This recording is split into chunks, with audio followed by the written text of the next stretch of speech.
Sigma Phi Fraternity, UP Medical Student Society, Province of Bataan, Providence Hospital Incorporated, Our Awesome Planet, Spark Up, in cooperation with UP PGH Department of Pediatrics, co-presented by Mu Sigma Phi Foundation. The beneficiary of this event is the UP PGH Child Protection Unit. This webinar runs every second or third Friday of the month from December 2023 to May 2024 and will deliver interactive medical lectures by prominent specialists here and abroad on health benefits and activities for children wellness. To receive email reminders for future webinars, kindly register at tinyurl.com/champswebinars. Once you have registered, the confirmation email will be sent to your email on the Monday after the webinar. Please ensure that you complete the step to receive your certificate of attendance. Once you have registered, the confirmation email will be sent to your email on the Monday after the webinar. Please ensure that you complete the step to receive your certificate of attendance. Make sure your details are correct. Registration is free and is open to physicians, healthcare professionals, medical and medical allied students, and lay observers. For those interested in getting a certificate of attendance, please sign in the online attendance form to get a certificate. The links are in the description boxes of UPM Livestream and FB Live and chat boxes of Zoom and YouTube. Additionally, you may scan the QR code flashed on screen to access the attendance form. We are now streaming on UP Manila Livestream, Zoom, Facebook Live at Mu Webinars, and YouTube at tinyurl.com/muwebinarsyt. If you are encountering any problems in internet connectivity, kindly refresh the page. The webinars are recorded and will be uploaded to our Facebook and YouTube accounts. There will be a question and answer portion at the end of the discussion to be facilitated by our moderator. Type in your questions in the comment box of FB Live and YouTube and the Q&A chat box of Zoom and UPM Livestream. For comments and suggestions, we also ask you to fill out the evaluation form at tinyurl.com/MASAYA after the webinar via the QR code flashed on screen. We would like to invite you to download the Immunity mobile app. It's a user-friendly, physician-guided health mobile app which features immunization record and tracker, information atlas on all vaccines available in the Philippines, and frequently asked questions and myths on vaccinations. It is currently available for free on Google Play Store and Apple App Store.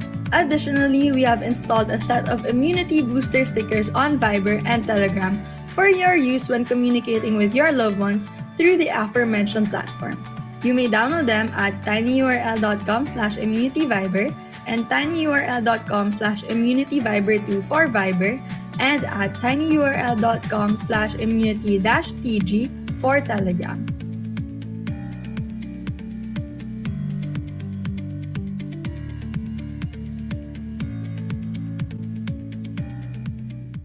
Ang munting kwentong ito ay hatid sa inyo ng Children-Focused Initiative for Health Literacy and Development o Child Campaign ng Mu Health Caravan, Gawad Panhitikang Pangkalusugan, at Immunity ng Mu Sigma Phi Sorority.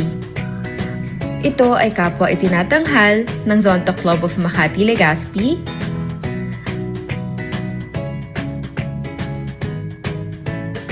ito ay pinamagatang Tonton's Game. Handa na ba kayo mga bata? Simulan na natin ang munting kwento. Isang araw, dumating sa bahay ang mga magulang ni Tonton na may dalang isang malaking kahon. Tonton, tingnan mo! Mayroon kang mga regalo galing kay Tio Miguel na nasa Amerika. Sambit ng inang nakangiti. Sabik na kinuha ni Tonton ang isang balutan mula sa kanyang tatay at dali-dali niya itong binuksan. Nanlaki ang kanyang mga mata nang makita niya kung ano ito. Ito yung zombie attack video game! Siya'y humiyaw at tumalon-talon sa sala. Sinabi ng kanyang mga kaklase na yon ang pinakamagandang video game sa lahat. Ngayon, maaari na niya itong laruin. Tonton, maaari mong laruin ang video game, subalit hindi sa lahat ng oras. Baka makasama ito sa'yo. Mahigpit na bilin ng kanyang ina. Subalit, patuloy ang pagtalon ni Tonton at hindi pinapansin ang sinasabi ng ina. Kapag tagsimula ng maglaro si Tonton ng video game, hindi na siya mapigilan.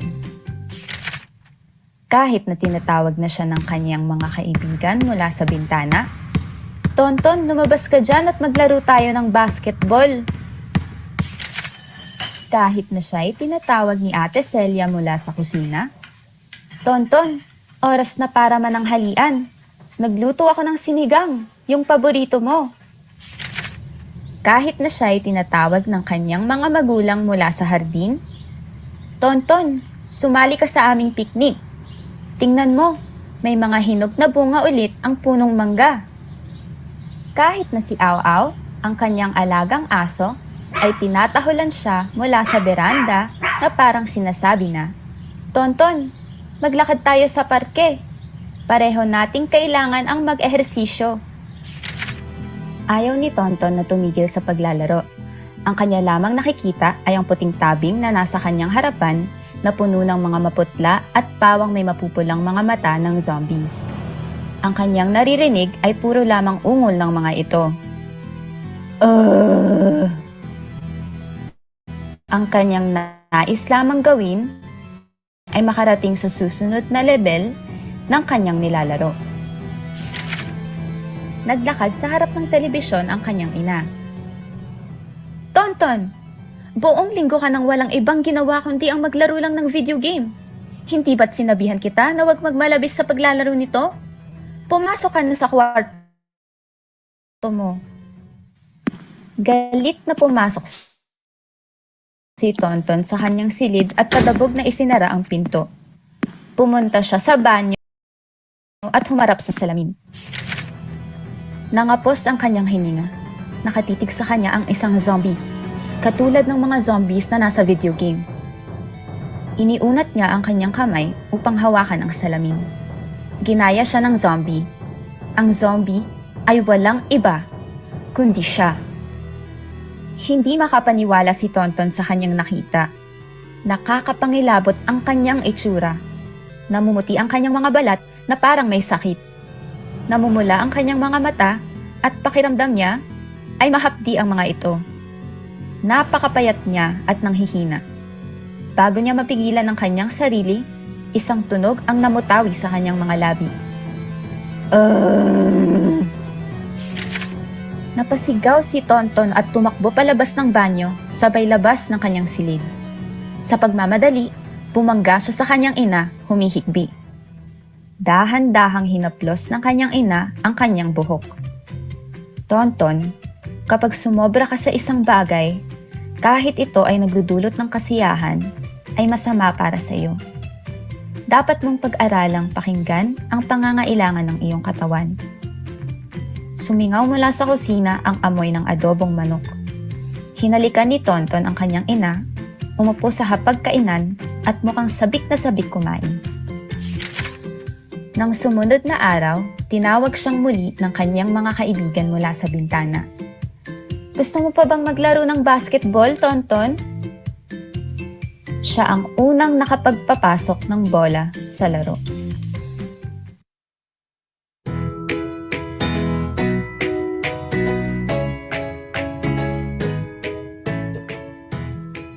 Ano ang pangalan ng mga bida sa ating munting kwento?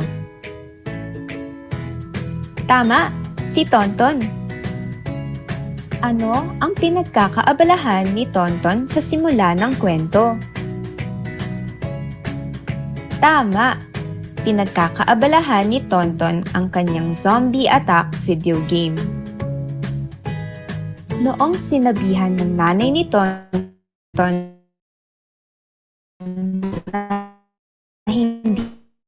hindi dapat sa lahat ng oras siya ay maglaro, ano ang ginawa ni Tonton pagkatapos?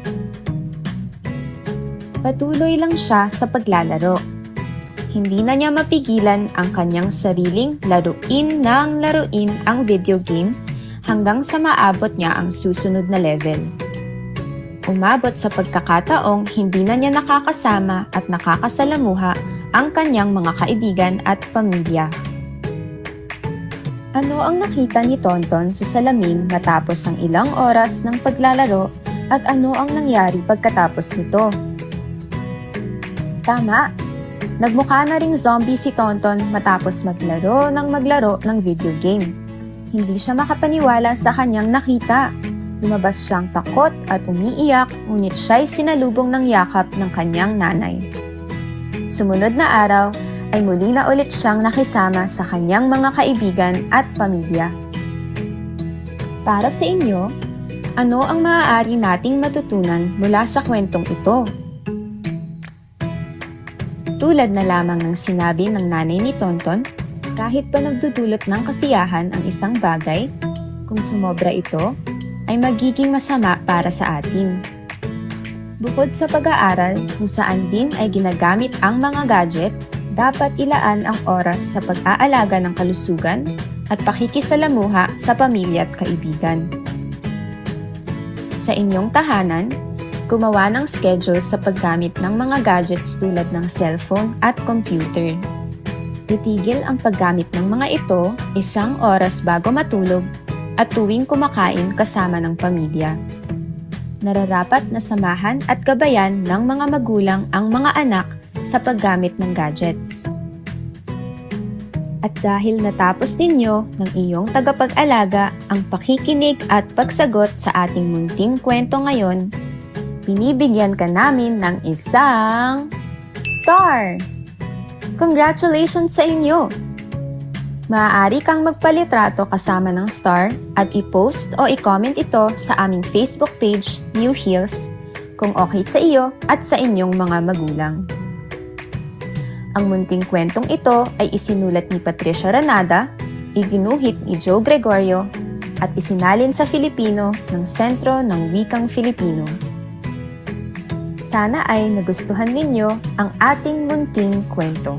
Abangan nyo ang mga susunod pang kwento na tiyak nakapupulutan ng aral. Patuloy na manood at ipunin ang mga stars.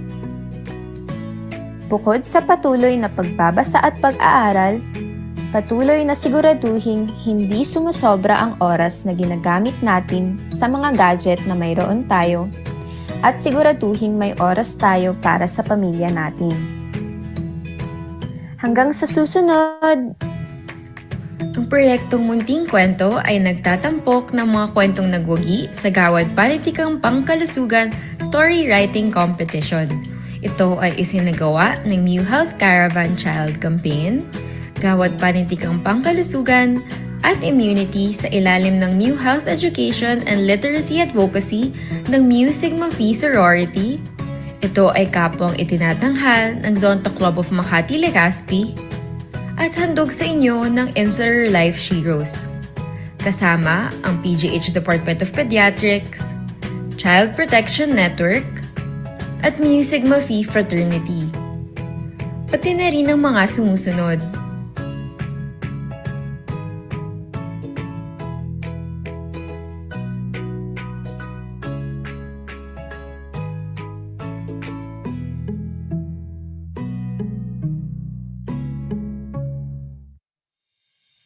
Welcome to CHAMPS, Child-Focused Healthy Habits and Activities for Maximizing Physical Vitality and Safety webinar.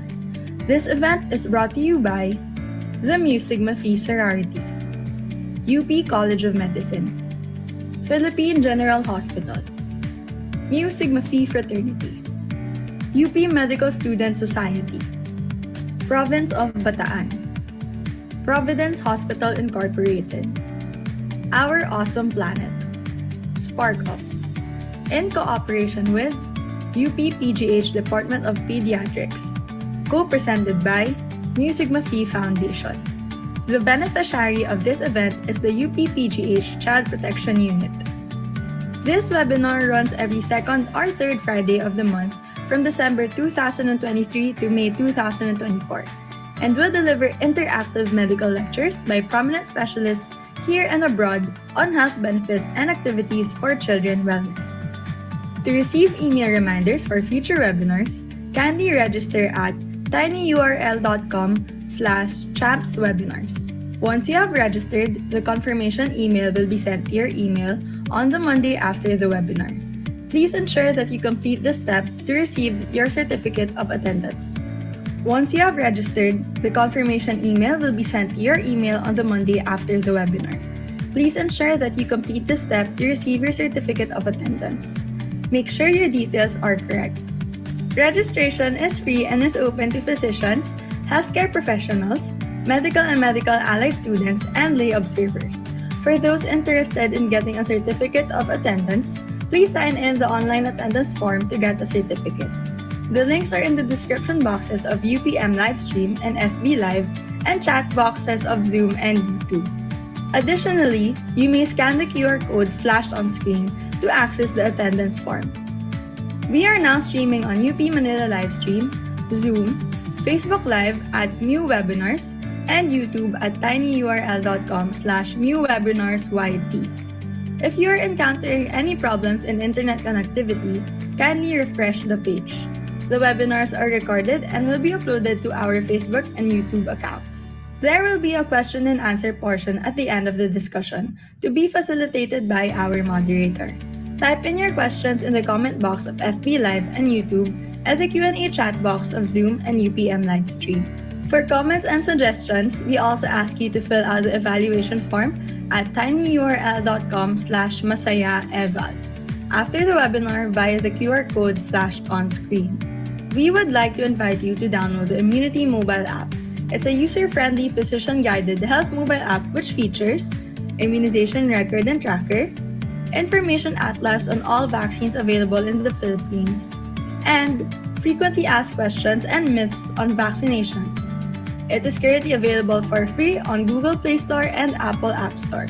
Additionally, we have installed a set of immunity booster stickers on Viber and Telegram for your use when communicating with your loved ones through the aforementioned platforms. You may download them at tinyurl.com/immunityviber and tinyurl.com/immunityviber2 for Viber and at tinyurl.com/immunity-tg for Telegram.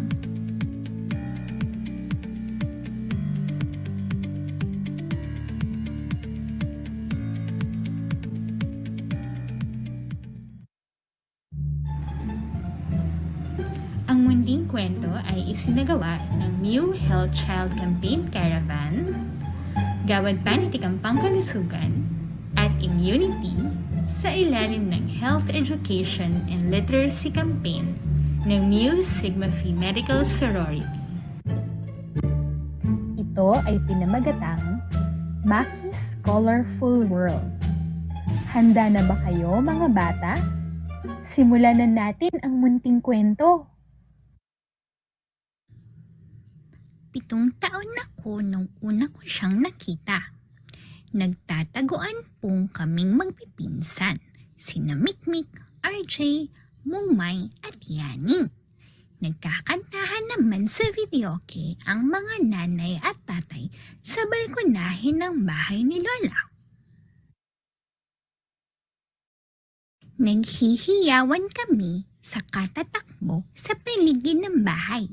Maya-maya, gamit ang mikropono, nagbabala si Tita Lucy.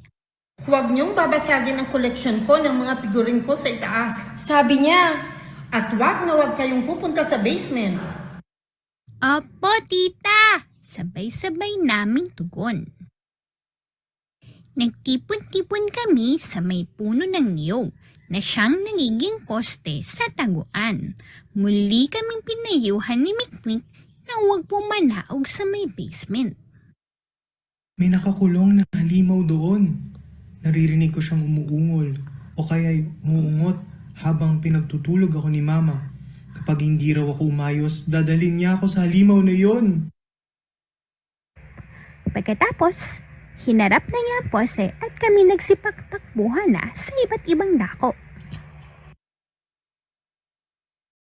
8, 7, 6.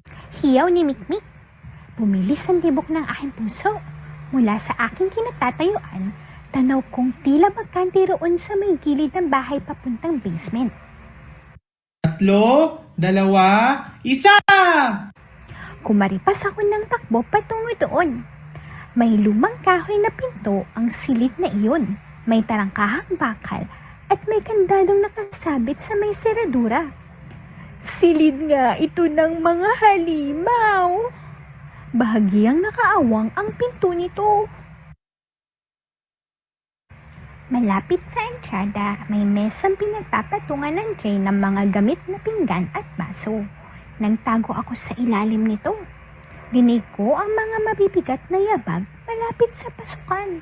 At aking nakita ang batang may 12 taong gulang. Siya ay may katabaan, maputi, may mapipintong na pisngi at mapupungay ang mata. Maliit ang kanyang bibig na may mga mumo pa ng tinapay sa gilid. Ngumiti siya nang makita ako. Sinuklian ko rin siya ng ngiti at agad sinabihang huwag pumasok dahil may halimaw sa loob. Binaliwala niya yung sinabi kong iyon. Pumasok siya sa loob at ako'y sumunod. Dahan-dahan. Maingat na maingat. Bigla-bigla, ligid ako ng mga kulay. Napipinturahan ang dingding ng mga bulaklak na kulay morado at rosas, ng makukulay na ibon at ng mga magkakapatong na palisukat, bilog at sulok na may matitingkad na saring kulay. Dumako siya sa kasulok-sulukan kung saan nakalatag sa sahig ang malaking kambas. Isinasawsaw niya ang kanyang mga daliri sa botelya ng pintura. Ipinahid niya ito upang makalikha ng marikit na larawan ng asul na dagat at puting dalampasigan. Tumabi ako sa kanya at binigyan niya ako ng bote ng kulay tsokolating pintura. Magkatabi kami habang tahimik na nagpipinta ng magubad na bundok hanggang sa natuntun ako ni na mama, papa, lola at ng aking mga kalarong pinsan. Sa nag-aalalang mukha ni Mikmik, nahiwatigan kong aking katabi ang tinutukoy nilang halimaw. Maluha-luha si Lola nang ipakilala niya sa akin ang aking pinsan na si Maki. Noon ko nabatid na hindi pala siya isang halimaw. Siya ay isang espesyal na batang nakatira sa makulay na mundo na ang mga tao ay hindi tumatanda. Mula noon, nasabi ko sa aking sarili, magiging masaya kung lagi ko siyang kasama.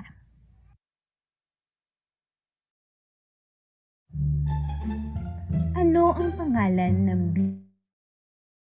bida sa ating munting kwento? Tama, si Maki. Sa tingin ninyo, bakit siya pinagkamalang isang halimaw?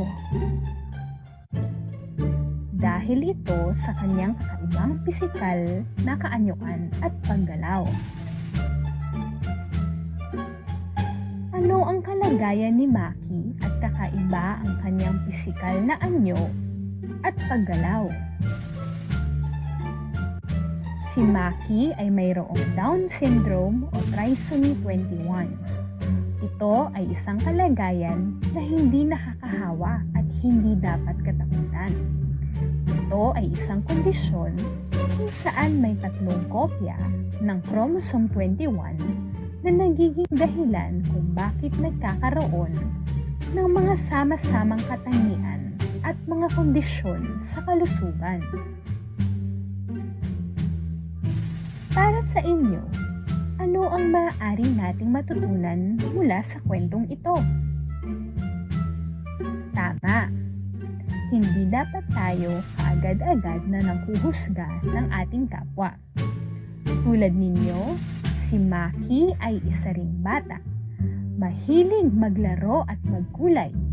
Kaya naman, kapag kayo ay may nakilalang tulad ni Maki, makipagkilala, makipagkaibigan at makipaglaro. At dahil natapos ninyo ng inyong tagapag-alaga ang pakikinig at pagsagot sa ating munting kwento ngayon, bibigyan ka namin ng isang star. Congratulations sa inyo! Maaari kang magpalitrato kasama ng star at i-post o i-comment ito sa aming Facebook page na pinamagatang Immunity, an Ounce of Prevention kung okay sa iyo at sa inyong mga magulang. Ang munting kwentong ito ay isinulat ni Binibining Meg P. Garcia at iginuhit naman ni Ginoong Randy Valiente. Isinalin ito sa Filipino ni Dr. Eugene Evasco.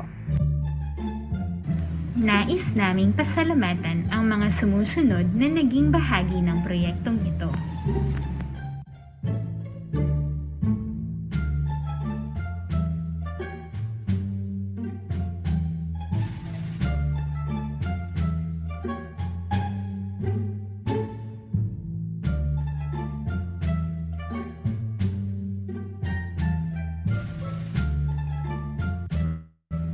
Ang munting kwentong ito ay hatid sa inyo ng New Health Child Campaign Caravan, Gawad Panitikang Pangkalusugan at Immunity sa ilalim ng Health Education and Literacy Campaign ng Mu Sigma Phi Medical Sorority.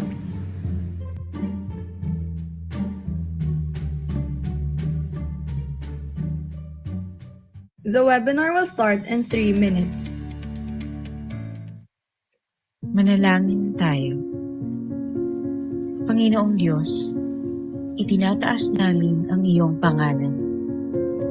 Pinapupurihan at pinasasalamatan ka namin sa lahat ng iyong mga ginawa at pagpapala. Salamat sa panibagong araw na ipinagkaloob mo sa amin. At sa oras na ito na kami ay muling natipon. Gabayanin niyo po kami sa aming mga gawain. Bigyan mo po kami ng talino at lakas upang magampanan po namin ang aming mga tungkulin. Buksan mo po ang aming isip at puso sa mga bagong kaalaman na aming matututunan. At nawa ay maging kagamit-gamit ang mga ito sa aming buhay at sa pagtulong sa aming kapwa.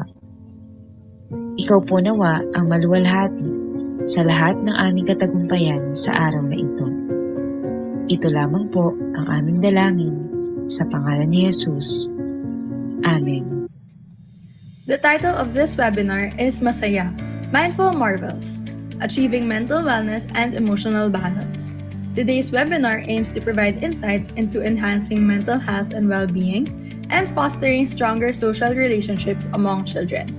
For today's webinar, we have Dr. Melissa Nadine C. Tiotanco from the Department of Psychiatry and Behavioral Medicine as our moderator. She is a skilled adult psychiatrist who graduated from the UP College of Medicine and was a former chief resident in the PGH Department of Psychiatry and Behavioral Medicine.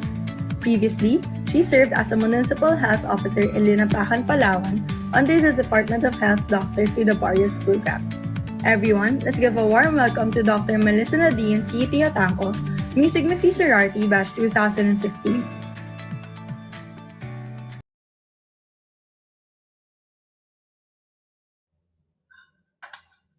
Hi, a pleasant afternoon to all, and welcome to the third installment of the CHAMPS webinar MASAYA, Mindful Marvels, Achieving Mental Wellness and Emotional Balance. This event is sponsored by the Mu Sigma Phi Foundation in cooperation with the UP PGH Department of Pediatrics, with our partners Mu Sigma Phi Fraternity, UP Medical Student Society, Province of Bataan, and Providence Hospital Incorporated, and our official media partners, Spark Up and Our Awesome Planet. This forum is a series of panel discussions that aims at promoting important health practices for the pediatric population. We are on the third installment of our webinar series, and for today, we will explore the crucial role of mental health and social relationships in children's development. If you have any questions for our speakers, you may type them into the Q&A boxes of UPM Livestream and Zoom, or the chat boxes of FB Live and YouTube. Our forum for today will discuss the importance of prioritizing children's mental health, exploring how to develop emotional resilience, boost self-esteem, and teach coping skills for life's challenges. Additionally, we'll touch on fostering healthy social relationships, promoting empathy, communication, and cooperation among peers to build meaningful connections and a sense of belonging. I'm really excited, and I know that we will all have a wonderful and engaging afternoon. So, to formally start our forum, I am honored to introduce our speakers. Joining us today are individuals who are highly regarded and accomplished in their respective fields. Our first speaker is Dr. Norieta C. Valderrama, a specialist in child and adolescent psychiatry from the UP Child Protection Unit. She is the head consultant of the Mental Health and Wellness PGH Child Protection Unit.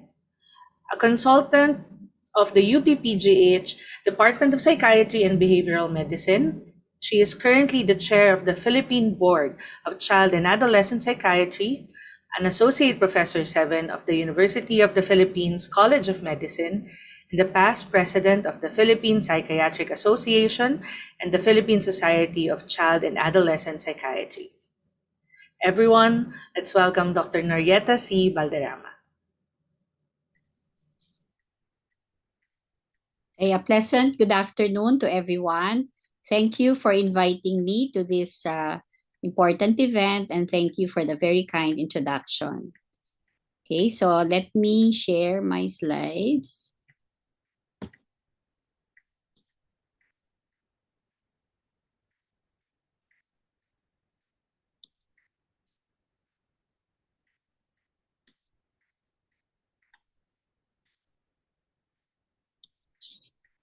Okay, so can you see my slide? Yes po, ma'am. Okay, so again, I was tasked. So through Dr. Manalo, no, and your CSES, I'm very happy to talk about achieving mental wellness and emotional balance. So today, these are the objectives. We'll try to check the signs and symptoms of depression, anxiety, just identify some resiliency building blocks and also coping strategies. And of course, highlight the importance of maintaining a healthy lifestyle and some information, if you may, during Q&A of some of the resources. So let me start by talking about mental wellness. How can we make sure that the children of this nation can be in a state of mental wellness and emotional balance? Of course, it's important for them to also build up their resiliency and also be able to manage their impulses and emotions, and thus achieve mental wellness and emotional balance, which is part of the definition. So we all know, as a review, that child development consists of different stages. It's cumulative and continuous. The reason why it's important for us to take care of pregnant women, and also as soon as they are out, no, and even as infants. And when we look at mental health, we look at the biopsychosocial spiritual aspect of the development, which, as we know, is very important when we talk about children.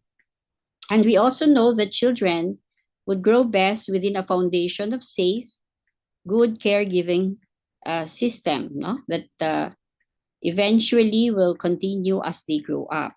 And we also know that factors affecting mental health can be internal to the child and also external.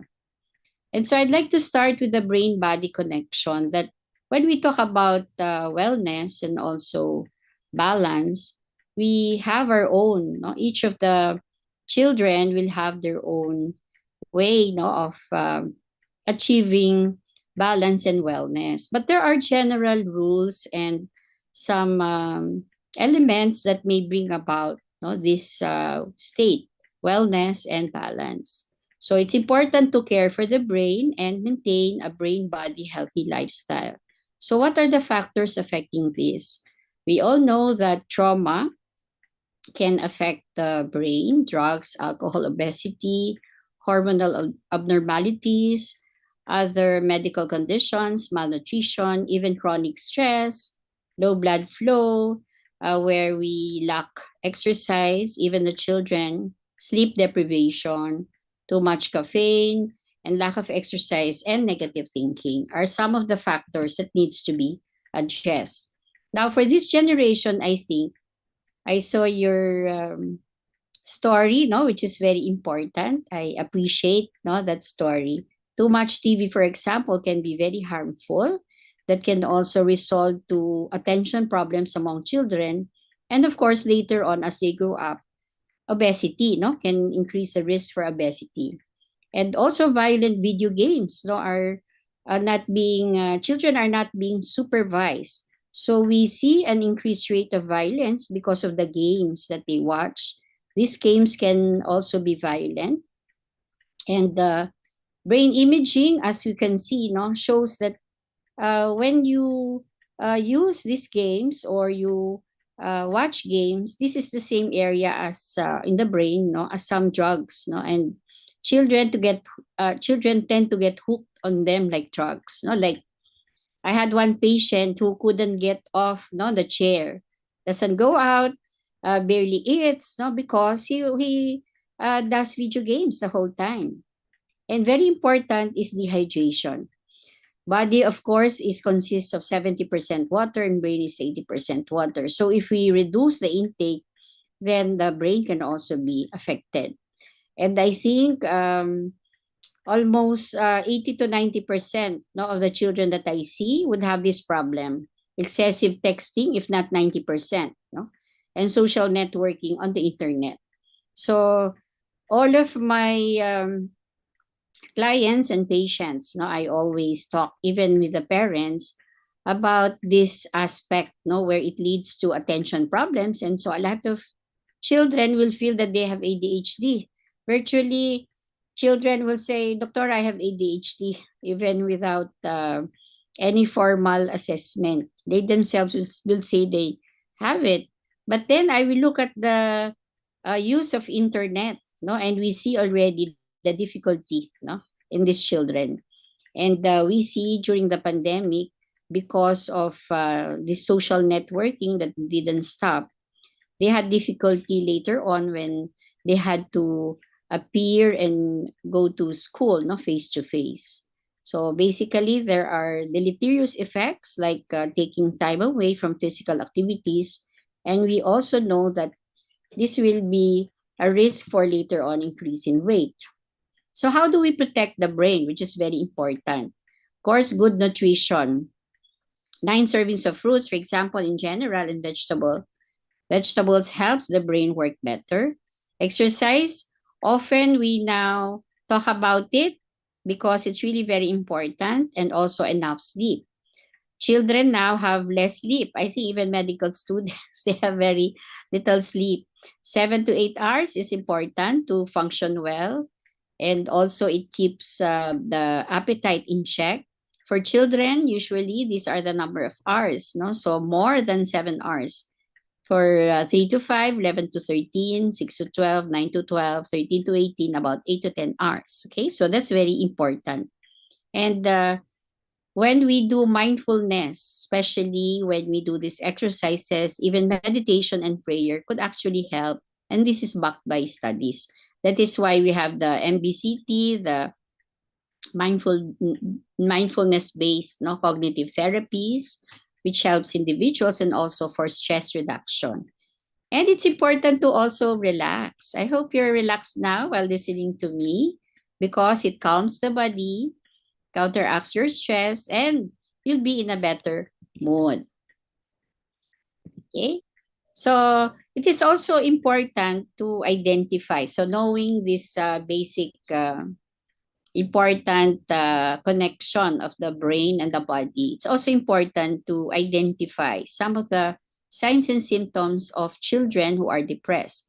But basically, we see that there are differences between children and adults. So compared to adults, children and adolescents are more likely to present with irritability and labile, no, mood rather than low mood.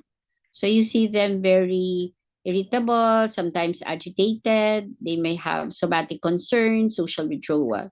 Especially anxiety, they may have a lot of somatic concerns, no? Masakit ang tiyan, I'm not feeling well, and some behavior, well, they tend to isolate themselves, they lock their room. And so this irritability later on may manifest into overactivity and aggressiveness and even antisocial behavior. So sometimes the parents will complain, oh, my child is doing this, stealing, lying, etc. And we know that the risk is there if you have a family history of depression, excessive stress in the family, even abuse or even difficulties, no, with separations. And we know that depression can have comorbid conditions like ADHD, anxiety disorders, disruptive disorders, even substance use, which is very high in the Philippines, especially among adolescents and young adults. You can have enuresis and compressis, problems with their body systems, no? And also they could have separation anxiety disorders. Sometimes the depressive symptoms can be what? The beginning of a bipolar mood disorder, because sometimes it takes time for the manic or hypomanic episodes to be manifested. And we can see that these children will have problems already in terms of their laboratory, in terms of history, in terms of school.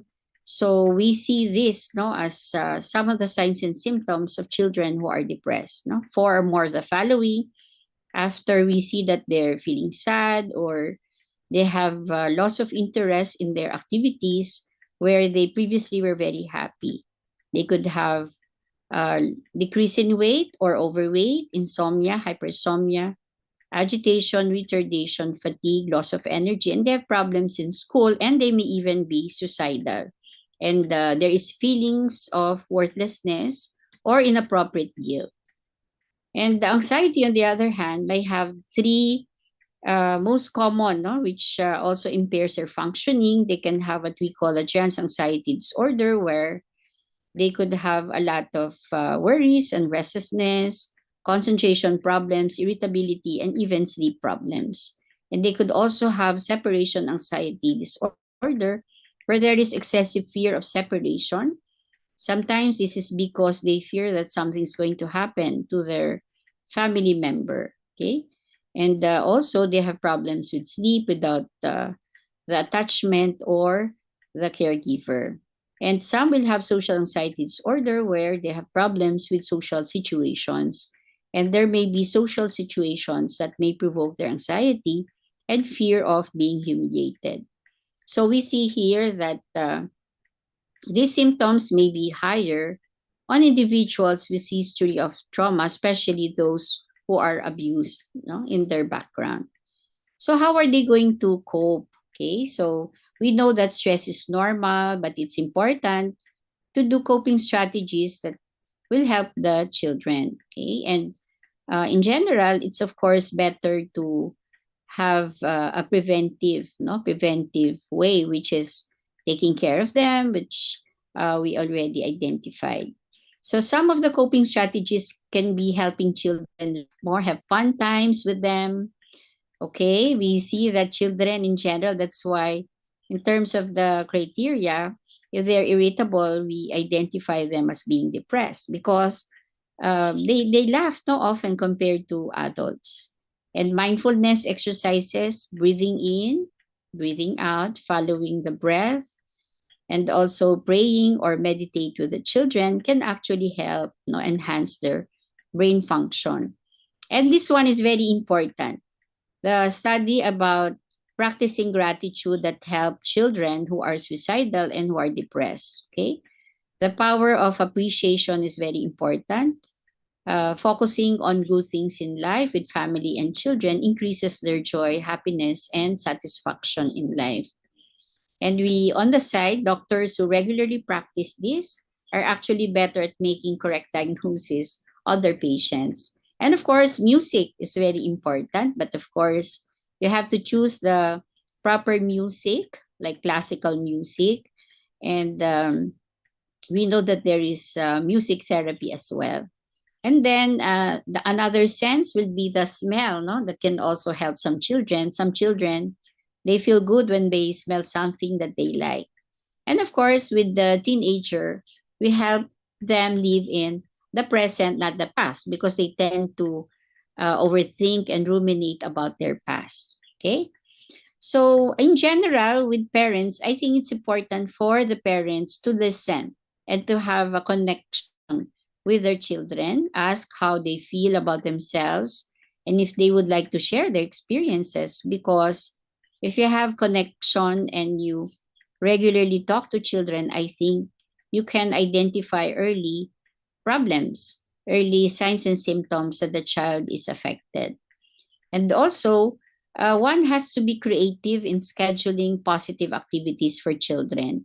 And one thing that children do not like is the paulit-ulit statements. And it is important to take note that depression is not always due to a negative event, but sometimes it is due to lack of positive experiences. They're just there. They in and out. They do the same thing, and so they become depressed, and they will isolate themselves. So it's important to encourage fun, interaction with friends, so that they feel they are accomplished. They do something like movies with friends, rearranging their rooms, walk with a pet, trying new activities. All of these could actually help, when they are depressed or they are anxious. And just to give a glimpse as to what therapists do, they do cognitive behavioral therapy. This is when we start with psychoeducation, help them change their behaviors and negative thinking, replace it with more productive ones. And with parents, we also sometimes help them with role playing so that they could defeat the negative thoughts, impulsivity, and other behavioral problems with new coping mechanisms like problem solving skills, improving how they look at themselves, and having more self control. And of course, this can be through play, TFCBT, modeling, restructuring, and exposure, especially when they're anxious about certain things. Now, I'll just talk about resiliency. Okay, so when we talk about resiliency, which is something that we hope to achieve for every child. So for infants, it's important for them to have a secure attachment figure. Okay, so for infants, the target here should be the caregiving system.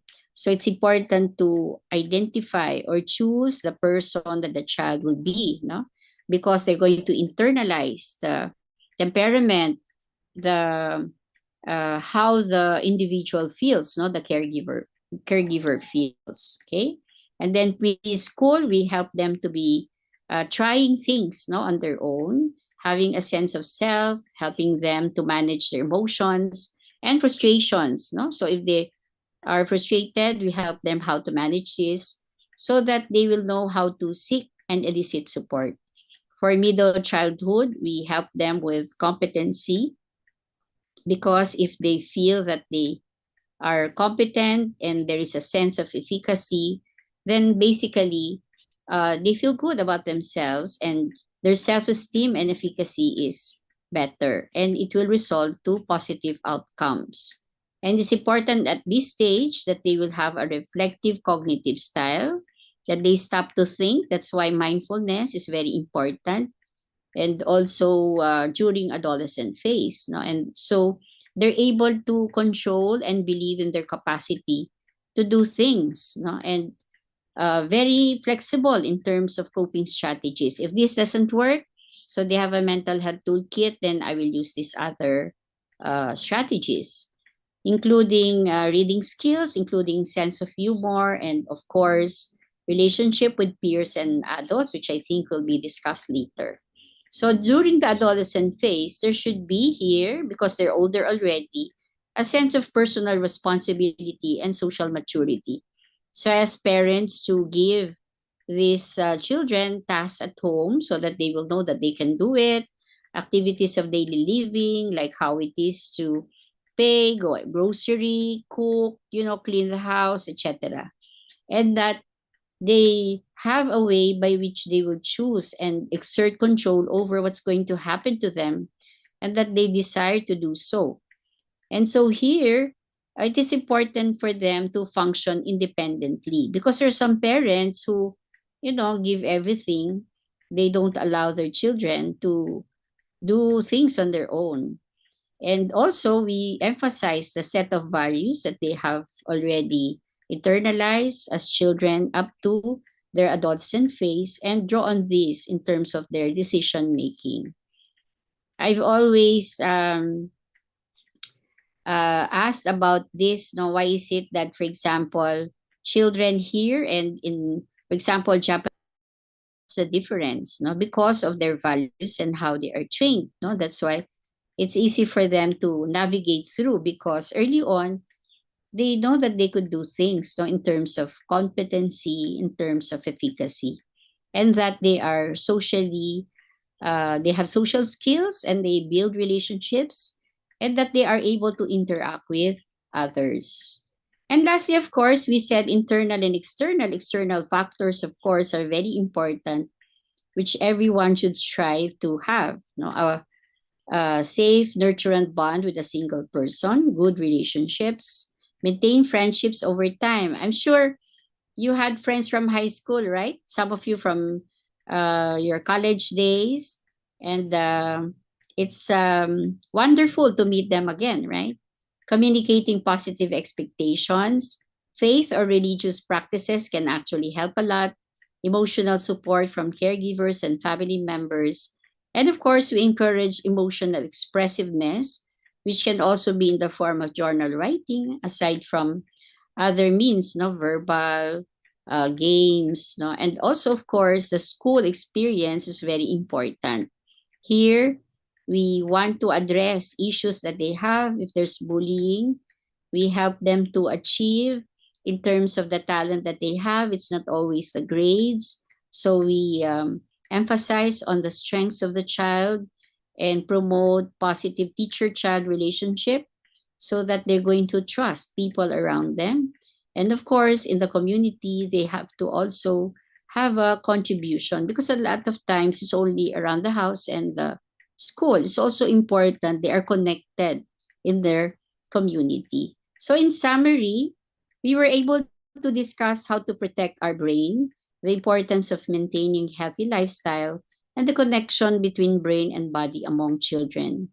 And we were able to summarize some of the signs and symptoms, what's different with children when they are depressed and anxious. And we also were able to identify coping strategies to achieve mental wellness and emotional balance, and also resiliency factors, no, so that they will not suffer from mental health problems. And of course, the referral system can be any of the mental health professionals and also hospitals, guidance counselors, no, within the school system, psychologists, online consultations, and we do have a lot of online materials that children and parents could use in terms of how they deal with children. So with that, thank you very much and a pleasant good afternoon.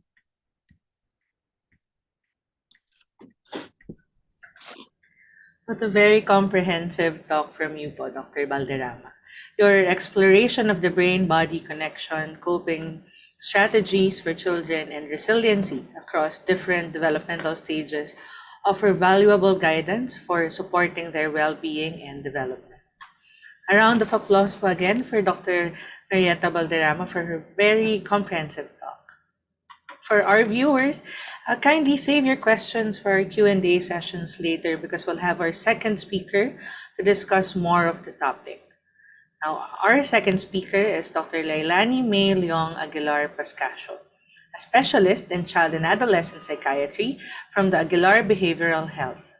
She is a graduate of the UP College of Medicine Class 1999, a child and adolescent psychiatrist from Aguilar Behavioral Health in Jacksonville, Florida, a child and adolescent psychiatrist via telepsychiatry in the Imperial County Behavioral Health in El Centro, California. Everyone, let us give our warm welcome all the way from the US to Dr. Lailani May Leong Aguilar Pascasio, Mu Sigma Phi Sorority Batch 1999. All right. Good morning. Good morning, everyone. Well, actually, good afternoon, good day. I'm coming to you from Florida. It's 5:30 a.m. here, but I am ready I am ready because I'm sharing. I'm going to talk to you about a very important topic. Let me share my screen. If I can find it, it's right here. Okay. Let's go and do this. I hope you can see my screen. You can see my screen, right? Yes, we can. All right. And I've been tasked to talk about promoting healthy social relationships among children. And this is a very important topic because we know that mental health is an essential component of health. Health is a state of complete physical, mental, and social well-being, right? And I think we can all agree that there is no health without mental health. And there are skills that have been identified that can promote that promotes physical and mental health. And what are these skills? These skills include relationship skills. And what is this exactly? This has to do with building and maintaining healthy relationships, supportive relationships, that is friendships. And we'll go into that later on in this talk. It also includes self-awareness. And what is that exactly? That has to do with being aware of one's emotions, thoughts, values, and that has to do with behavior. And again, we'll go into that some more in a bit. Self-management, that ties in to those emotions, being able to manage those emotions to get to one's goals.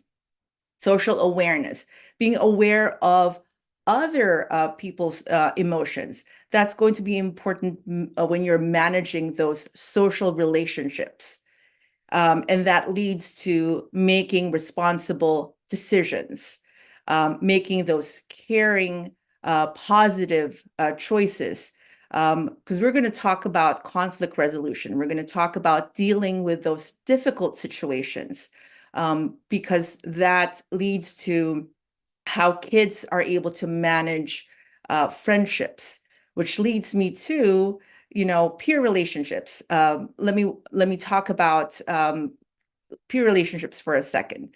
Here we're talking about friendships, right? Because what we want is, like I said, I've been tasked to talk about promoting those social relationships, right? Promoting healthy social relationships.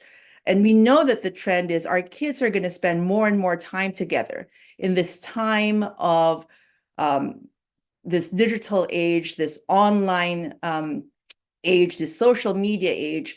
Our kids are going to be spending more and more time together. It seems like it's a 24/7 cycle, right? And so they're spending more and more time together.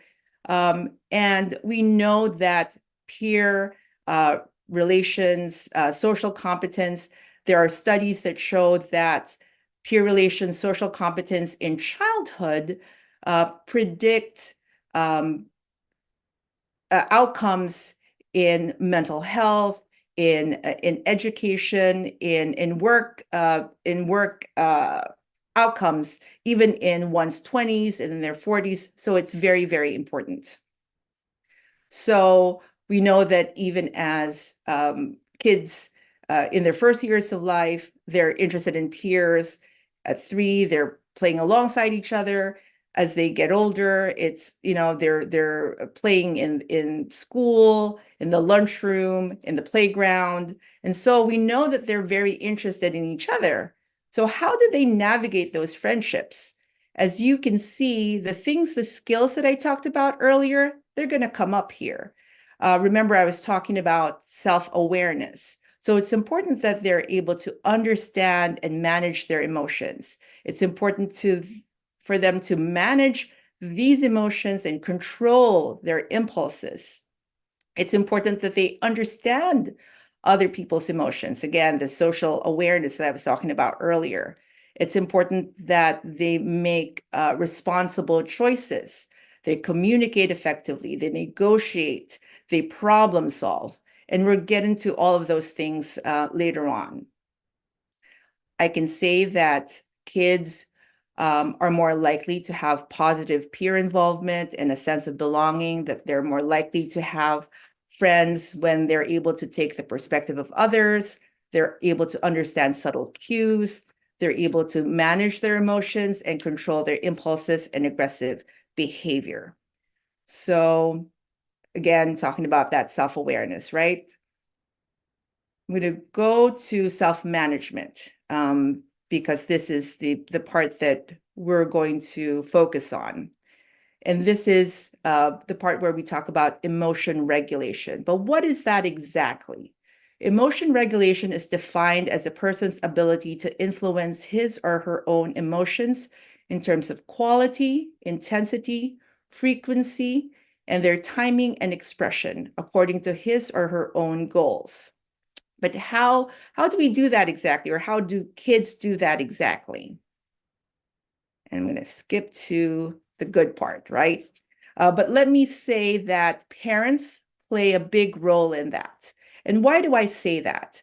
I say that because the way that parents react to our kids' emotions has an impact on the development of our kids' emotional intelligence. Why? Because parents are role models. How we express our own emotions, how we deal with our kids' emotions, impact their own development. And so parenting that is based on acceptance, on support, on affection and understanding has the best outcome. So when we're able to accept, when we're able to validate, when we're able to support their emotions, they're able to develop these skills. Teachers are also important as well because teachers are able to provide comfort, they're able to provide security. They are mediators. They're guides when children are having a difficult time, especially in the classroom environment. Okay, but all adults can play a role. So here's where it gets more, I guess, exciting. Because this is kind of the more practical part. How do we go about it? If there's anything that I want people to take away from this talk is that we need to talk more about emotions. Gone are the days where we tell kids, oh, don't cry, or you're not supposed to cry, or we don't talk about, being sad, or we don't talk about crying or our emotions. We want to be able to talk to our children throughout the day about emotions. And how do we do that? We can even do that when we're reading a book to them, right? And pointing out facial expressions or body language. And we're labeling characters' emotions and telling them, look, that character looks sad or happy, right? And naming those emotions. We want kids to identify their emotions and give them names, sadness or anger or those feelings, right? And we don't want to be shy about our emotions. We want to be able to talk about how we're feeling throughout the day in appropriate ways. For example, we might want to say that, oh, I'm feeling happy because we're going to the park, right? And being able to kind of normalize saying or talking about our feelings.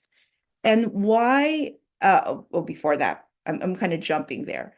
We also want to notice how our kids are feeling and ask them about how our kids are feeling. That does mean putting down the phone. That does mean turning off social media so that we can notice how our kids are feeling, right? And we also want to talk about how other people might be feeling in different situations.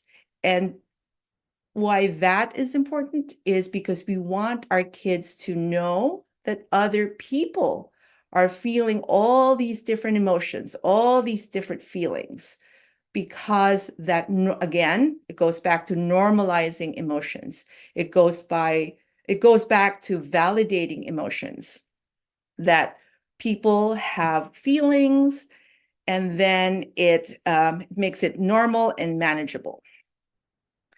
And I think I'm running out of time, and that's why I'm kind of jumping to different things. We want to, again, label and define these feelings. And the reason why I'm really talking about all these things about labeling feelings and how we want them to share these feelings is so that they can manage those feelings, right? And go to making good choices. So once they're able to recognize their emotions, they can make better choices when it comes to those emotions. So let me go back a bit here. Responsible decision making has to do with, again, making caring decisions when we're in difficult situations, when there are conflicts, there are arguments, there are fights, there are disagreements. We want them to think before they act. And for them to be able to do that, they need to recognize their emotions. And a feelings chart is a good way to be able to do that. And there are a lot of these feelings charts that are online. They're printable, they're free. So it's a good way for you to be able to help them identify their emotions. It's okay for kids to experience heated emotions. And the reason that we're, again, harping on this is that for them to be able to work through the emotions, they need to first identify those emotions. Parents don't have to solve. You got to remember this. Parents don't have to solve every problem. That's not the job. The job is to provide a safe space to talk about and process these emotions. And that's the best support that we can give them. And so what does happen when emotions are still intense, when there are big emotions? When emotions are still intense, it's not really the right time to problem solve. And there are strategies that you can use. And what's one strategy that you can use is the stoplight strategy. And what that is you can ask the child to close their eyes and picture a stoplight.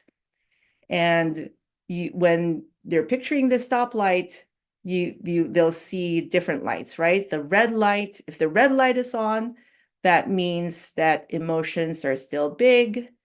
They need time to cool off. And you can ask them to do different things like take a deep breath, think of something calming. And when the light is going to yellow and they're beginning to calm down, they can start to evaluate the problem. And when it turns green, they can then choose a strategy. And more on that in a bit. Strategies can be asking for help, going outside, working on a compromise. And again, we'll go over some of those possible things later on. Now, a similar concept, again, when emotions are still intense, and it's still not the right time to problem solve, is an emotion thermometer. Again, it's a similar concept, but this time we're asking them to think about or visualize a thermometer, and you're looking at different numbers depending on the number and where they're at.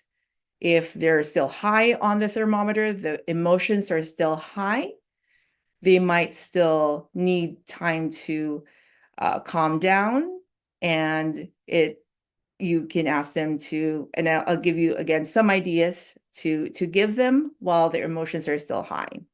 And if they're sort of in the middle, they can begin to think of the problem, and once they're ready to problem solve, then they can go to the problem solving stage. Again, these are the tools that they can use to calm down. They can splash some water on their face. They can take some deep breaths. They can play with a pet if you have a pet. Some problem-solving tips or strategies.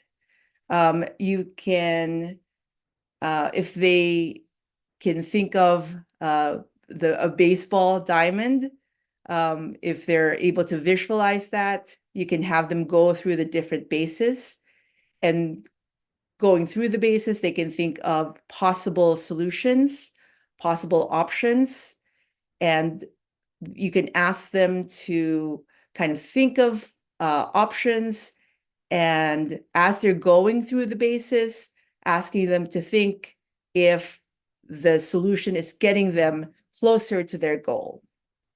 And if they're not too familiar with a baseball diamond, who's not familiar with a smiley face, right? So every option, you can ask them to visually think of a smiley face, a neutral face, or a frowny face. And then based on that, you can ask them, well, is this making you feel better, worse, or pretty much the same? And then those options can get them to reach their goal. For older kids, you can ask them to write down solutions. For this one, though, there's a little bit of a twist. You ask them to do solutions from their point of view for the first part. And then for the second part, you ask them to think of the perspective of the other person as they're thinking of the conflict, as they're thinking of solutions. And then you have them think of the middle ground. And so what you're really asking them to do is to try to think of something that will work, a compromise that will work, right? And then you put it a bit further, whatever they come up with that might not work for that particular situation, you will put that and write that down on a popsicle stick and put it away for next time. You can put it in a mason jar, and then maybe for the next conflict, the next argument, the next situation, you can go over to that mason jar and see if there are solutions there that would work for the next situation. Okay, so just a couple of additional things, additional reminders. When we're going through conflict, when we're trying to make these responsible decisions, we want to use I statements, right? We want to use these I statements to name feelings, like I felt sad when this happened. What that does is that we're not blaming anyone when we're using these I statements. We also want to put ourselves in the other person's shoes because we want to model empathy. We also want to remind our kids that sometimes the best option when we're making these decisions is one that doesn't feel, isn't just the one that feels best. It's one that gets them to their goal. So the thing is, we want it to be the one that gets them to their goal. This doesn't necessarily is the one that feels best. And throughout this thing, even if they end up not solving the problem, because like I said, sometimes we don't end up solving the situation or the conflict. Sometimes we don't get there. We always, throughout the process, praise our kids for the efforts. When they're naming their emotion, when they're talking about their emotion, when they're processing their emotion, we're telling them that they're doing a good job, when they're doing a good job using their skills. At the end of the day, we want to model these skills. We want to go through these processes ourselves. We want to talk about these things when they're not in the midst of a conflict, and we want to role play these things with our kids. And I know I'm out of time. I think I'm out of time. But we want to, the best way that we're able to promote healthy social skills is by identifying, labeling, and talking about emotions when we're supporting their efforts in problem solving. All right, so I think I'm way over time. I don't know where I am, but I think I am over time. So I'm going to stop sharing now, and we'll have time for questions later on.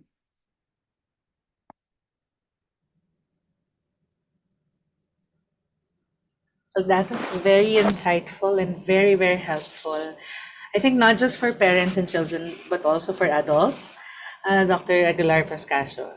Certainly good communication techniques, identifying, labeling emotions, friendship building strategies, and social support contributes to children's overall happiness and fulfillment.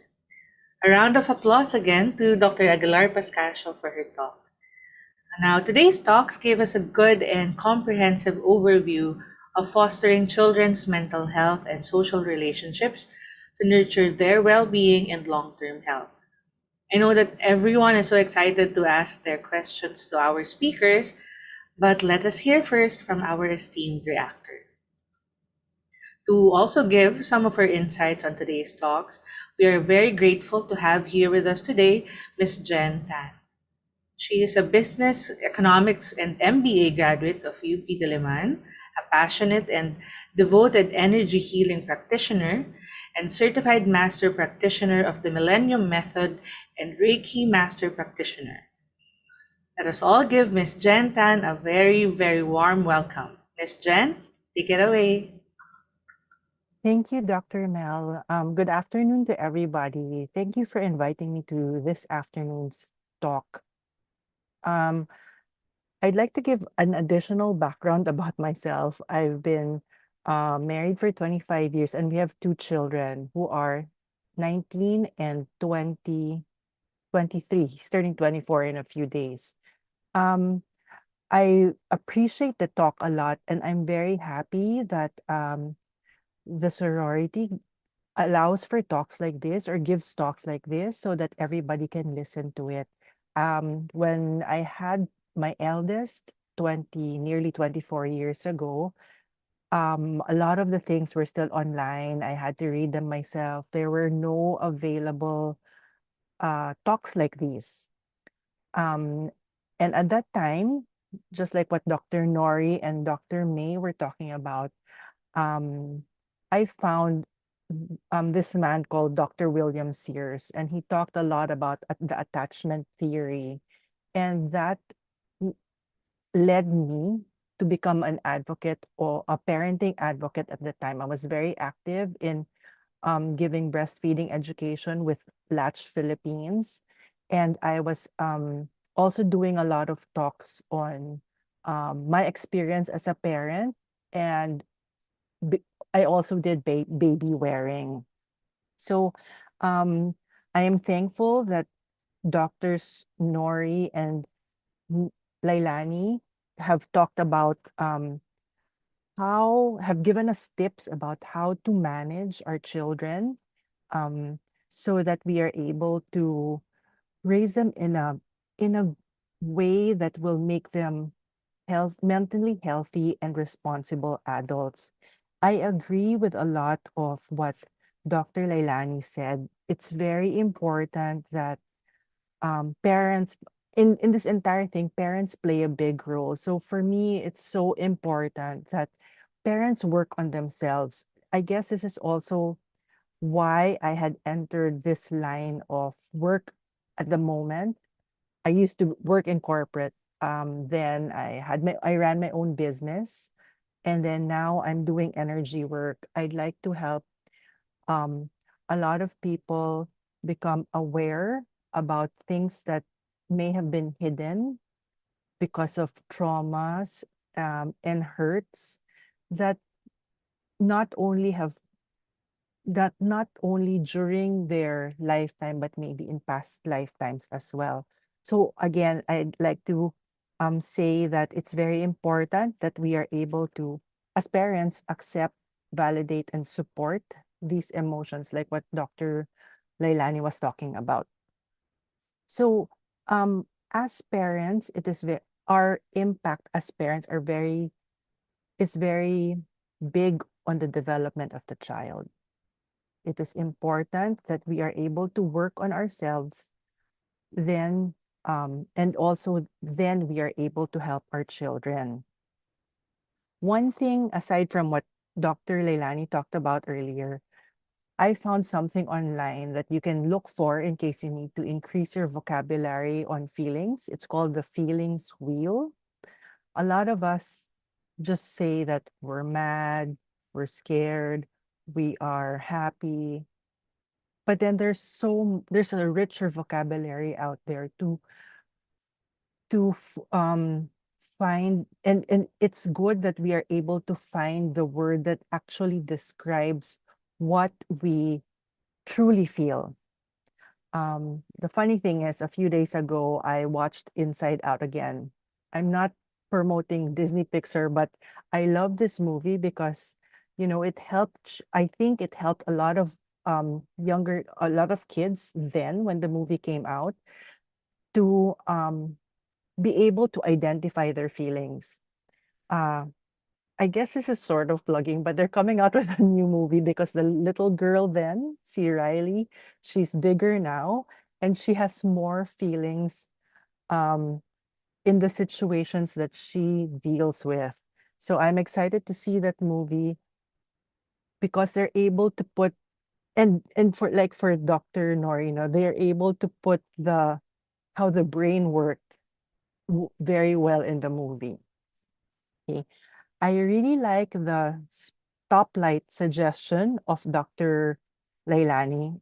I think that even adults can use that. It's it's it's very clear when you are ready to speak or when you are not ready to speak yet.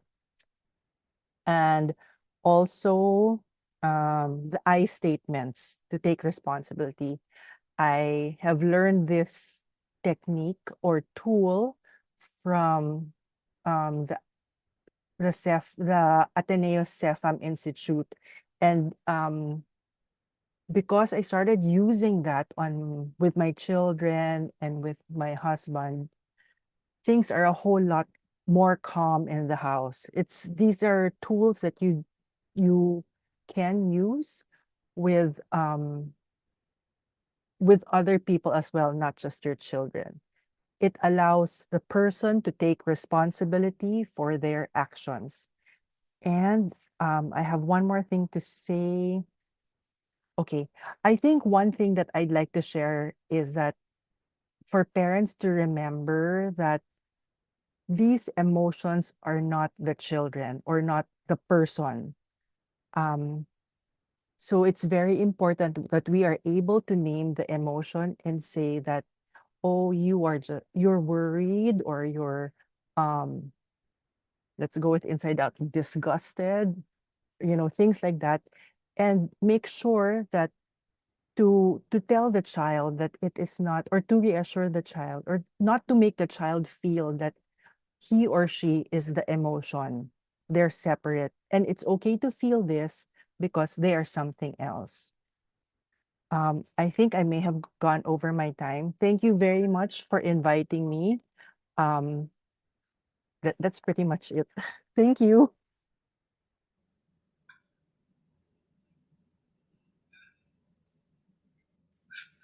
Thank you again, Miss Jen, for sharing your insights and for reminding us about Inside Out. Very, very useful movie and very informative, especially for parents when talking about their emotions with their children. Um, Indeed, accepting and supporting the emotions of children involves creating an environment where children feel safe, validated, and understood in expressing their feelings. So thank you once again to our speakers and to our reactor. I think now is the best time for us to hear interesting questions from our participants, and we actually have quite a few already. So may we ask again Doc Nori, Doc May, and Miss Jen to open their cameras so we can start our Q&A.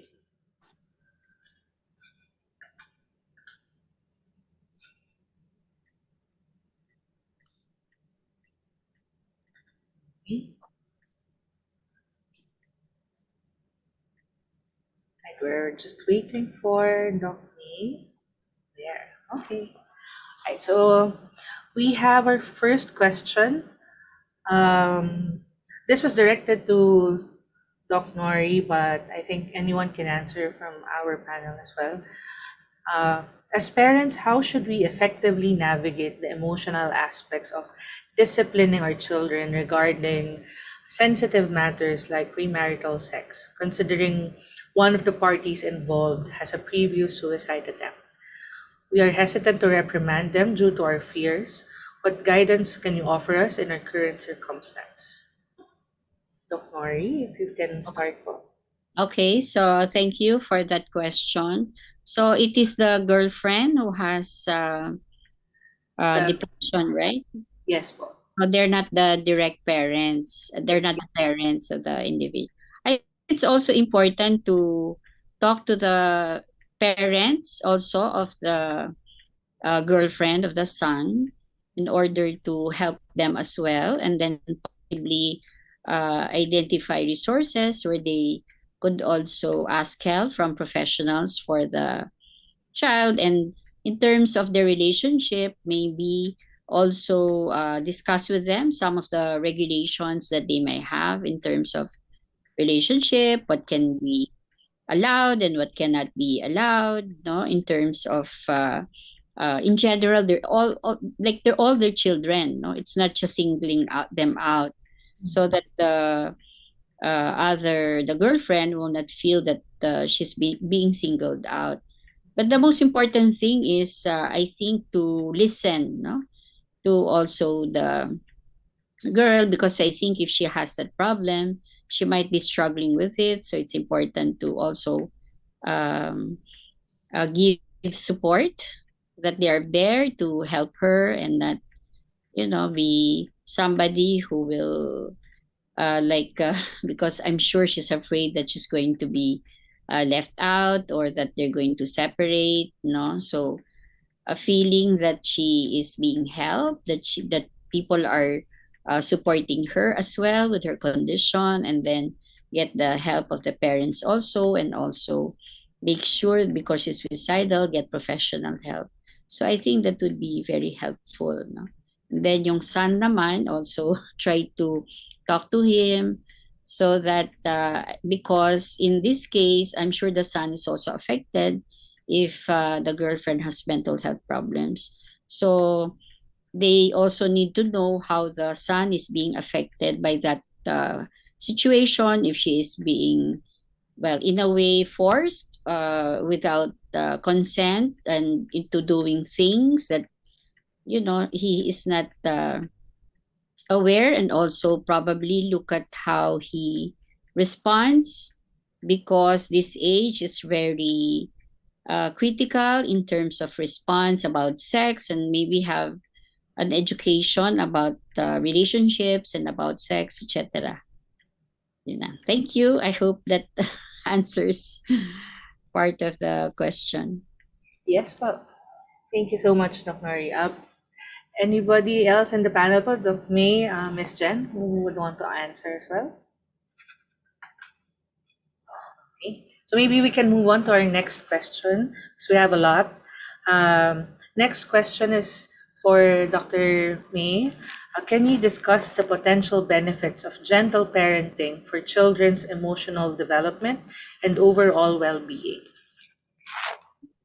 Now, I have to admit, I had to look up the exact definition of gentle parenting. I'm not too familiar with gentle parenting, so I had to look that up. But I think, what I described, I think that's kind of in line with that as well. So what we want to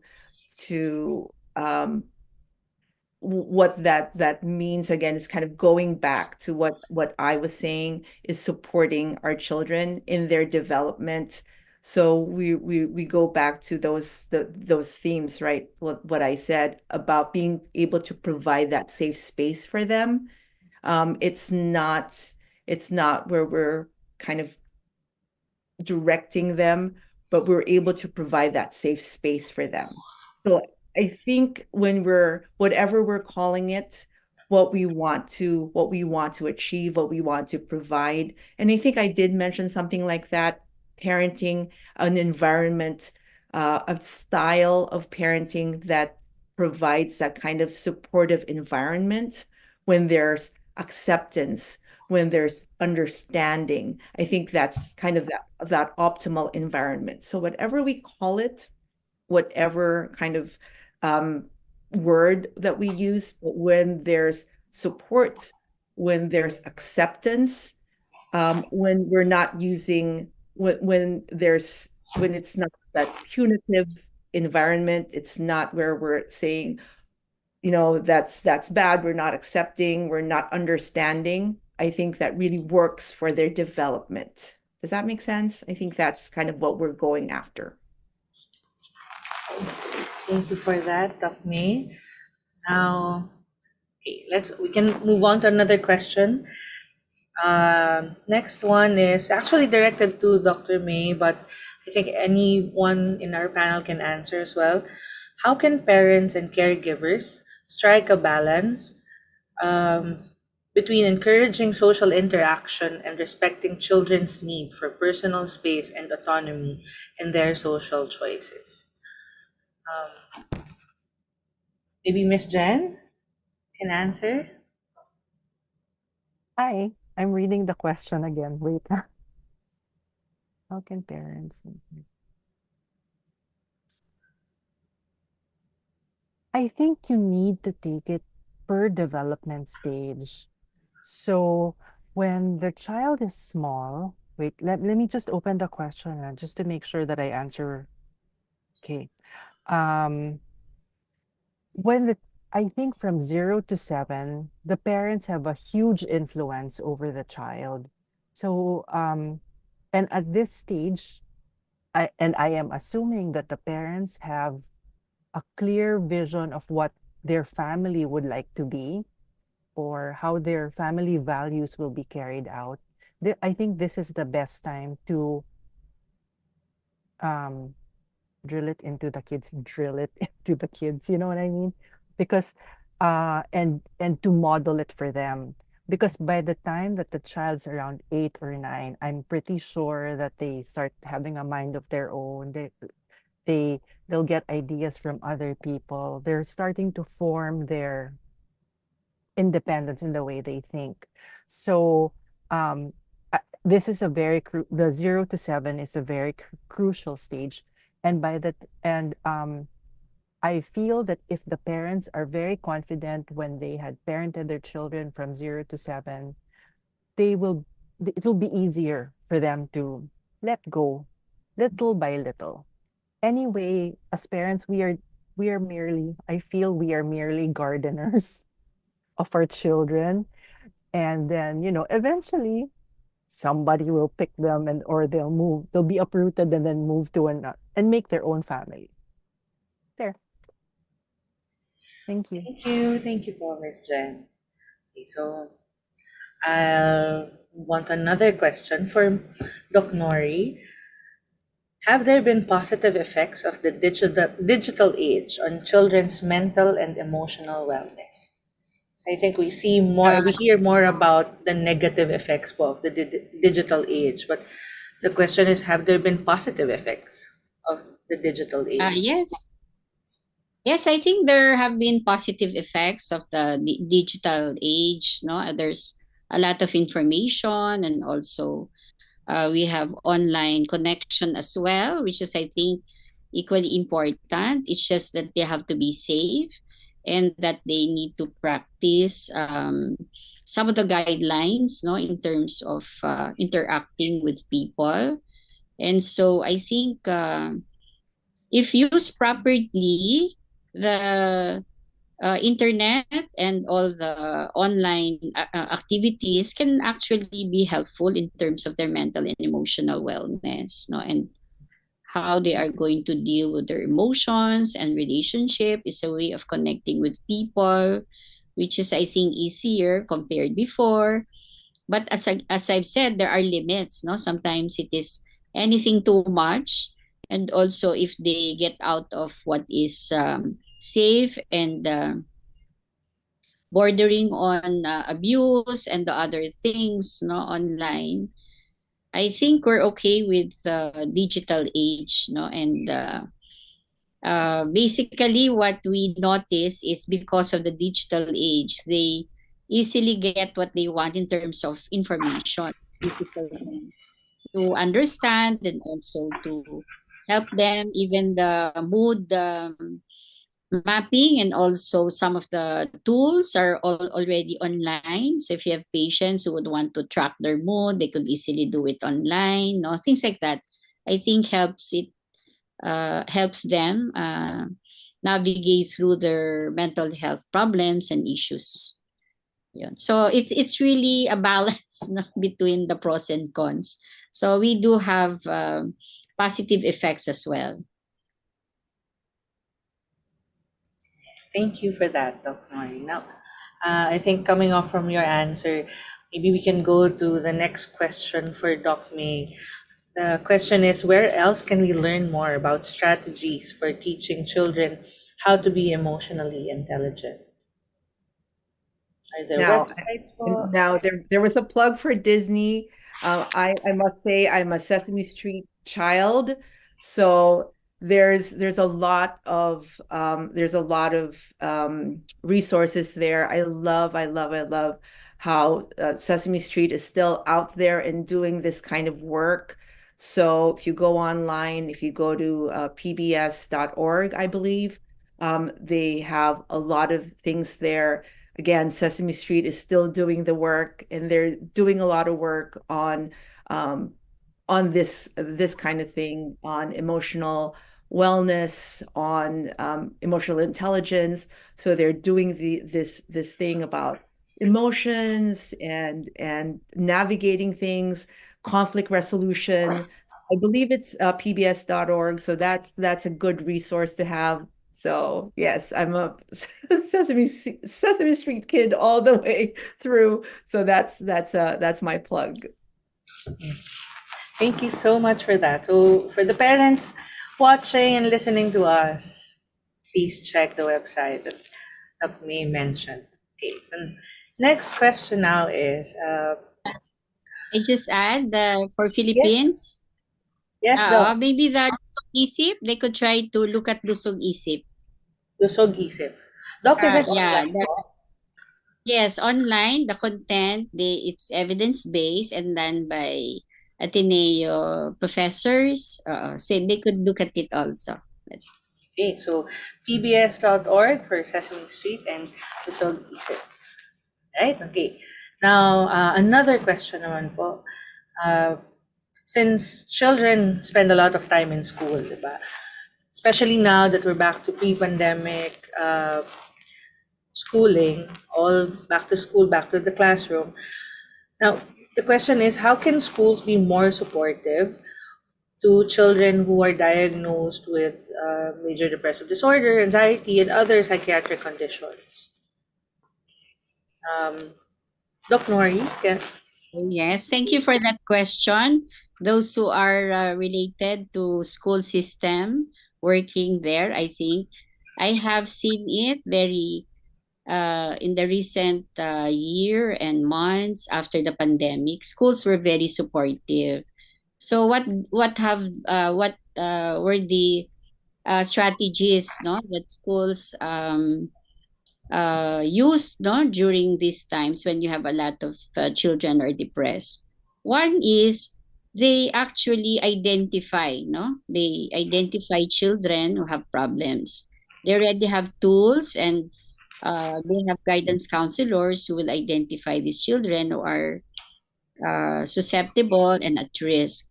And then when they see that they have mental health problems, they allow them to go home, have just do what they can. Sometimes even extension of assignments. No, they're very helpful. No, I've seen a lot of schools like this. That they, for example, the child has anxiety, they allow them to just do things, their school work at home, and then when they're able to, they could do the face to face. No, so I think the school could do that. And also, they're helping the parents and the child, so they're educating them. And then they monitor these children, how they are. Sometimes other teachers would even uh, do house visit on how they're doing, some online.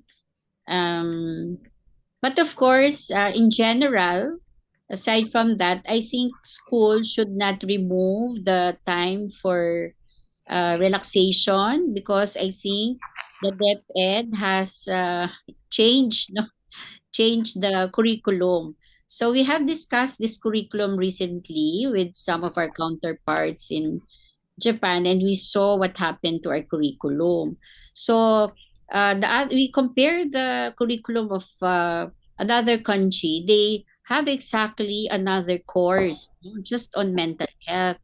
For us, it is under a certain course. So I hope that there will be a separate, no, separate subject.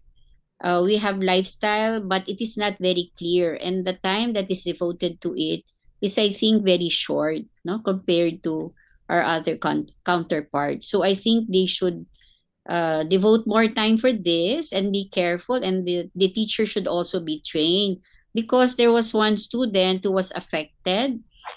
The teacher was talking about it. I think the teacher might not have been conscious of the effect on the child, no? So those are, I think, points. Yes, they've been helping. There's more to be done in terms of the curriculum, and also in terms of providing guidance counselors, because we have very few guidance counselors, and also mental health professionals that could deal with school-related problems, and also programs in terms of anti-bullying, and also the other programs, no, in terms of the image of children, helping them with competency and also relationship problems, etc. So they're doing something, but there needs to be more, no? I think. Thank you. Thank you, Doc. We have another question, Doc Nori, from Miss Jen. Miss Jen? Doc Nori, I wanted to ask lang, as a parent, my kids are a little bigger na, pero like for the ones who are middle aged, maybe let's say around grade 5 onwards, or maybe even older, because I have some nieces and nephews at that age.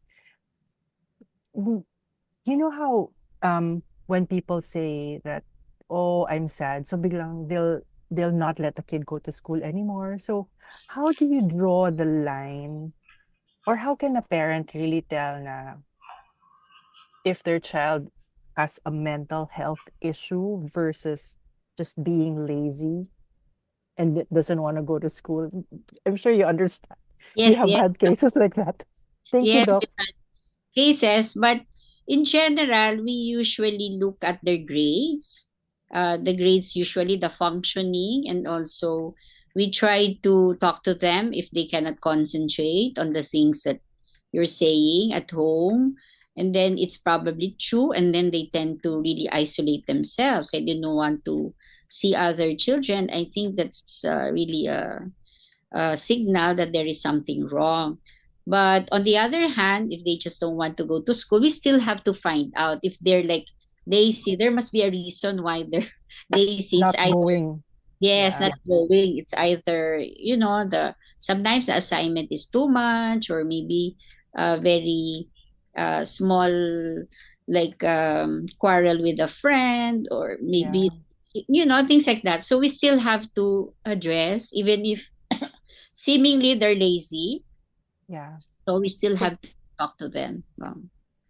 Thanks, Doctora. That's another thing pala also about homework.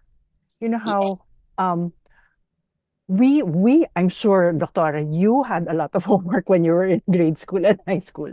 I had tons of homework. And we talk about the resiliency of kids today, diba? So how do we address that? But in reality, actually now, I think we are happier, no, during our time. We didn't have the gadgets, no, to um it's time consuming also, no, this gadget. So I'm happy with the age where I'm in, I didn't have these gadgets. But for them, I think it's doubly difficult because they have all of these gadgets, and it takes one time from them, and at the same time, of course, it helps them. But actually, because everything is online, you easily get the information, right? And so when they do not have the patience to wait and do all of these things, when at the strike of one finger, you have everything, right? And so doing it, writing it, and yan, they are not very patient, no? They don't use the diary anymore. We use the diary. Everything is online. I think that's Doctora, encyclopedia. yes, encyclopedia, di ba? We use a lot of time in the library to look at the Yes. encyclopedia, di ba? So basically what I'm saying is um we really have to understand where they are in. Kasi we, of course, we don't say, oh, during our time, di ba? It's a temptation to say, oh, during our time. No? But if it's in their time, it's really difficult. Now, I wonder if I were in this age, it's really also very difficult. Um, because we say we had tons of assignments, yes, but they also have tons of assignments, no, considering that they have, I think, shorter period of time because everything is online, no. So basically, if you look at it, we're the same, no. It's just that um, they have different circumstances, no. So it's actually, for me, it's actually more difficult to be a child in this Yeah. age, Yeah. yes, compared to, kasi we had time to play, to do other things. They don't have, no, they have to answer all of this, submit, and basically they don't have parang reason to say I cannot submit kasi you just email it, di ba? Yun. So I hope the parents are listening. It's really difficult, no? Nowadays. Thank you. Thank you, Doc, and thank you, Miss Jen. Now, unfortunately, we only have one time for one last question. So this question is for Doc May. What are some key indicators or behaviors that suggest that my child is effectively navigating and managing their emotions? So I think like I was saying earlier, if they're in tune with their emotions, if they're able to identify, if they're able to label their emotions, that's a very, very good step. And if they're doing that, giving them, praising them, that in itself is a good step. Because once they're able to do that, then the next step is easier. Once they're able to say that I'm angry, or once they're able to say I'm frustrated, then the next step is easier. Then the step to be able to manage that emotion is easier. Because if they're not even saying that, if they're not even able to access the emotion, then they're not able to process that. Then we're going to see them throwing a fit. Then they're throwing things. Then they're having an outburst. Then they're having a tantrum, right? Then they're not self-managing, or they're regulating their emotion. But once they're able to put a word to that, then we know they're getting there. Then we know they're getting somewhere. So once they're putting that together and they're able to say, you know what, Mom, I'm angry. You know what, Mom, I'm frustrated. You know what, I'm feeling this way, or I'm feeling sad. We know they're in that direction. So I think that's a good sign. Thank you for that, Doc May. I think this is also a reminder for the parents, teachers, and all the adults in the room to also be more attuned with our emotions, and learn to verbalize them so our children can model after us. Okay, so unfortunately, that concludes our question and answer session. Thank you to all our attendees for sending in your questions. Ang dami pa pong sa pila pero we don't have enough time. Once again, thank you to our speakers and to our reactor for your personal take on today's topic. Now, to wrap things up, here are some of my takeaways from today's forum. From Dr. Nori, the intricate link between the brain health and overall well-being in children underscores how the well-being of the brain directly influences various aspects of a child's life.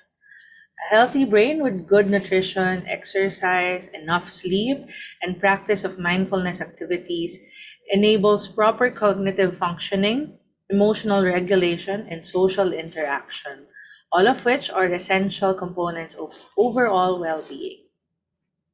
From Doc May, we learned that modeling empathy teaches children to consider others' feelings, fostering better communication and conflict resolution. Encouraging children to think critically about their choices help them make decisions aligned with their goals and values. Praise for effort, even if unsuccessful, cultivates resilience and a growth mindset, fostering persistence and problem-solving skills. And from Miss Jen, we learned that it's crucial to reassure children that emotions don't define them. They're a normal part of being human. By validating their feelings and normalizing the experience of a range of emotions, we help them understand that emotions are indeed transient and a natural aspect of growing up. Again, our sincere gratitude to all of you for giving everyone an informative overview on our topic today. Before we end, may we have a few more words from our speakers? Do we have enough time for that?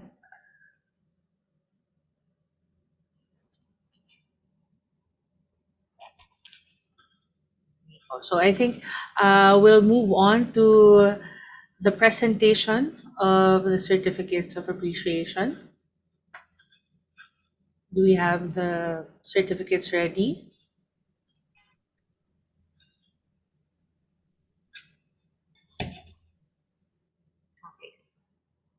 So the MU webinar team of the Mu Sigma Phi sorority would like to express our gratitude to our sponsors and partners.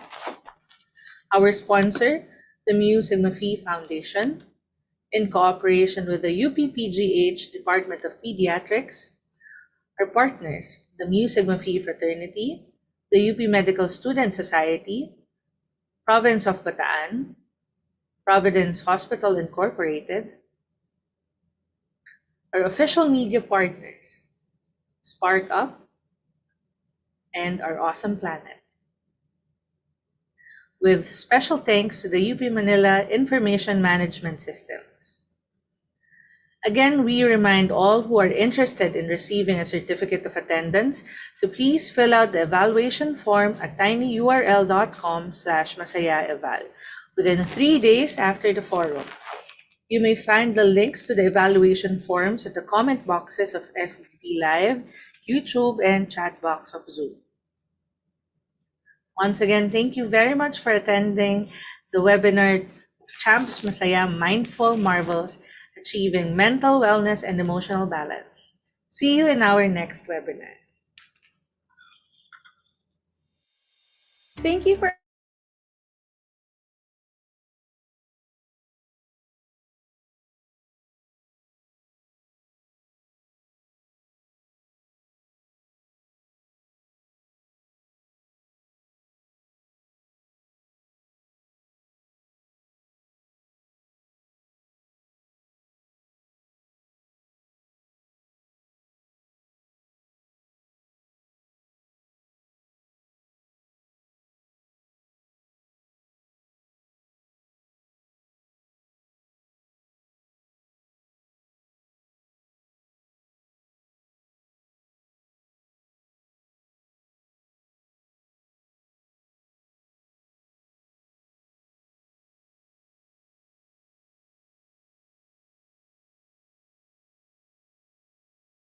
gratitude to our sponsors, partners, and collaborators. This event is sponsored by the Musing Mafid Foundation, in cooperation with UPPGH Department of Pediatrics, with our partners, Music Mafi Fraternity, UP Medical Student Society, Province of Bataan, Providence Hospital Incorporated,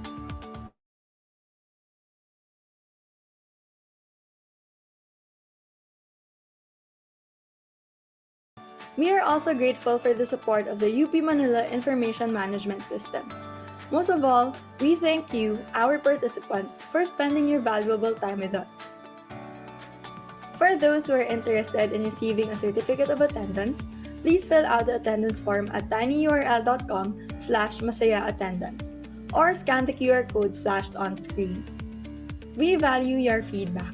For comments and suggestions for this webinar, kindly fill out the evaluation form at tinyurl.com/masayaaeval or scan the QR code flashed on screen.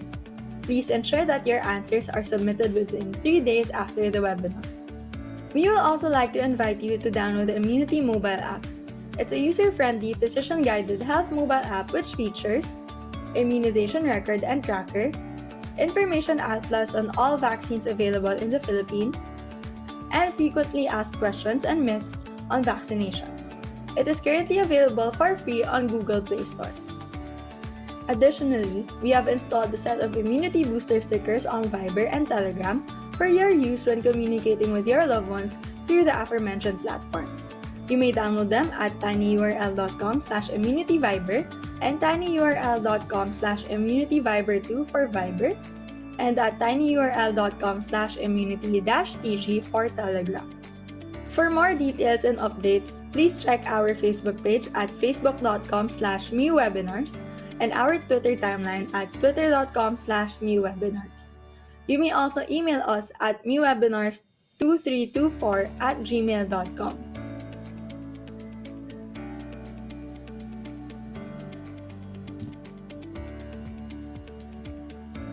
Before we end, we would like to invite you to participate in the next webinar of CHAMPS, Child-Focused Healthy Habits and Activities for Maximizing Physical Vitality and Safety webinar on May 17, 2024 entitled Maingat, Safety Superstars Empowering Kids to Thrive Safely. Thank you very much for attending this webinar. Have a good day and see you soon.